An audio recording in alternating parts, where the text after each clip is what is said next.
Halo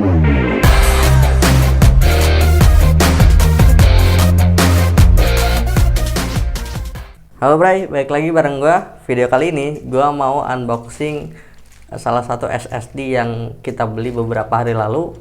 SSD-nya murah banget dan harganya itu di bawah rata-rata dibanding SSD yang lain.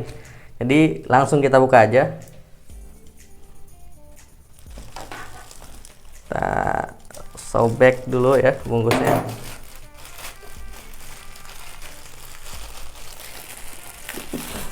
Barbar aja lah. Jadi ini baru datang tadi sore, belum sempat kita buka, daripada dibiarin kan. Jadi ya kita unboxing aja.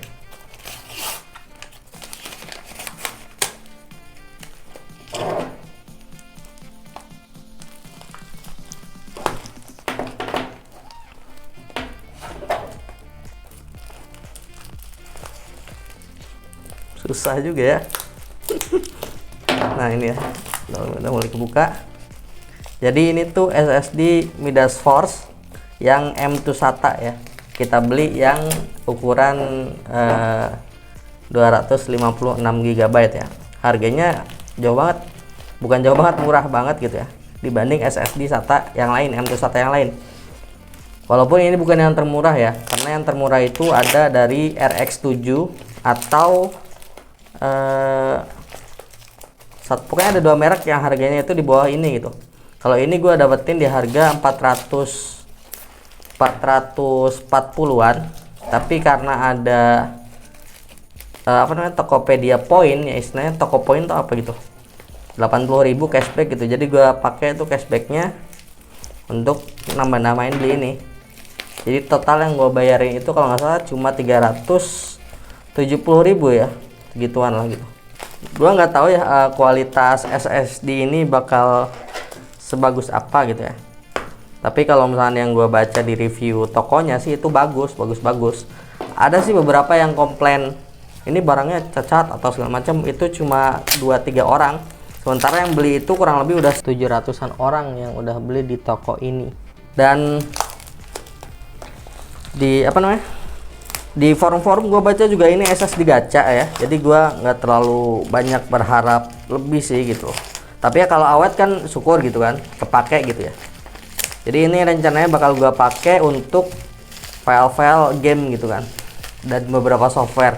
Nah ini dia, setelah susah payah kita buka SSD-nya, Midas Force Hyperlighting ya. Nih jadi di depannya itu ada Midas Force, terus ada 3D NAND flash ya, tulisan 3D NAND flash. Terus ada juga ini kecepatannya. Terus ada fitur trim and smart gitu kan, udah support trim and smart ya. Terus apa lagi? Udah sih itu aja. Yang belakang kayak ada lanjutannya aja, itu penjelasan sedikit gitu kan, sama barcode untuk garansinya gitu kan. Nah garansi sendiri itu 3 tahun ya, ini gua dapat, dan ini SSD-nya ya, dan ini kartu garansinya kita dapat.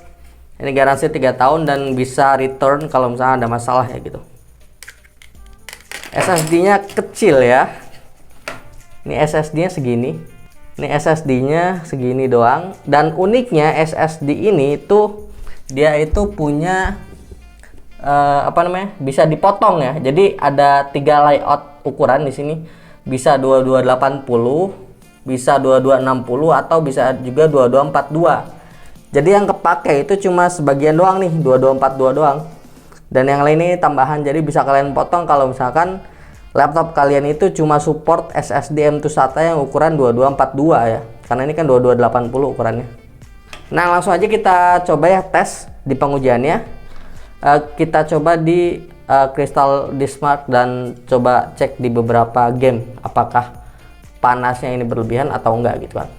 Nah ini gua coba tes di Crystal Diskmark dan gua ngelakuin 4 kali looping. Gua tuh cukup kaget ya dengan hasilnya gitu, karena kecepatan write-nya ini ternyata lebih dari apa yang tertulis di spesifikasi di websitenya gitu kan. Sementara untuk read-nya itu ya masih di bawah sih, tapi udah cukup oke lah gitu, karena masih di atas 500 Mbps kan gitu. Sementara di spesifikasinya itu 550 Mbps yang tertulis di websitenya itu ya. Dan untuk writing ini di angka 480-an plus ya. Jadi ada yang 487, ada yang 486, itu segituan lah gitu. Tapi masih oke karena masih ada di atas range yang tertulis di websitenya, yaitu di angka 480 Mbps ya. Nah, sementara suhunya untuk idle ketika kita nggak ngapa-ngapain itu di angka 53-an derajat Celcius ya. Nah, ini perbandingan di antara ketiga storage yang ada di PC gue ya. Jadi ada NVMe, terus ada juga WD Blue, dan ini termasuk panas ya kalau misalkan kita bandingin sama 3 storage yang ada di PC gue ini ya.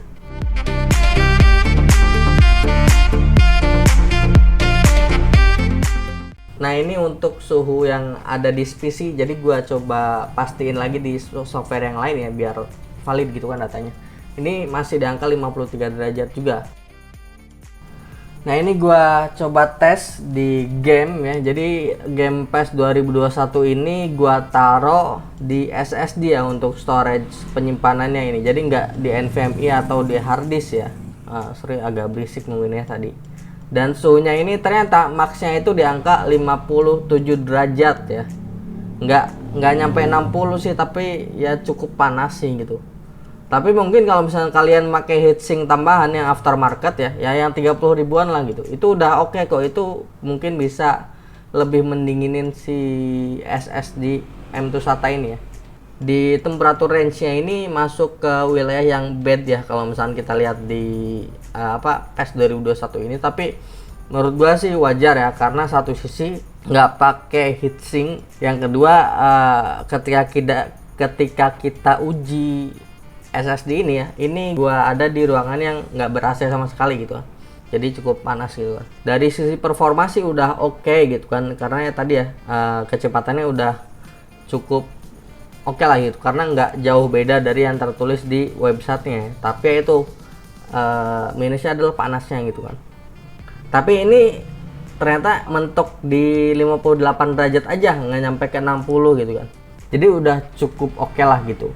Dan saran gua adalah kalian nambah heatsink aftermarket untuk bisa ngademin lebih si SSD-nya gitu kan. Biar performanya pun nggak turun karena thermal throttling gitu kan. Jadi bisa lebih stabil ketika kalian pakai heatsink aftermarket gitu kan.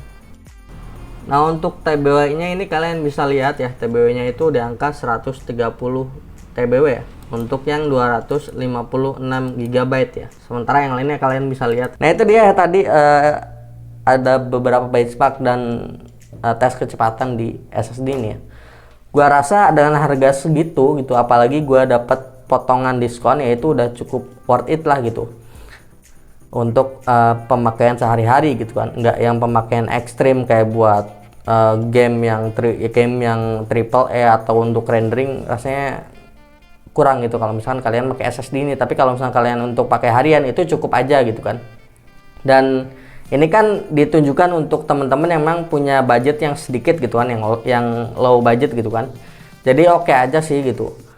Tapi kalau misalnya kalian punya budget lebih gitu, alangkah baiknya kalian keluarin uang sedikit untuk dapat dari brand yang lebih ternama gitu kan. Mungkin dari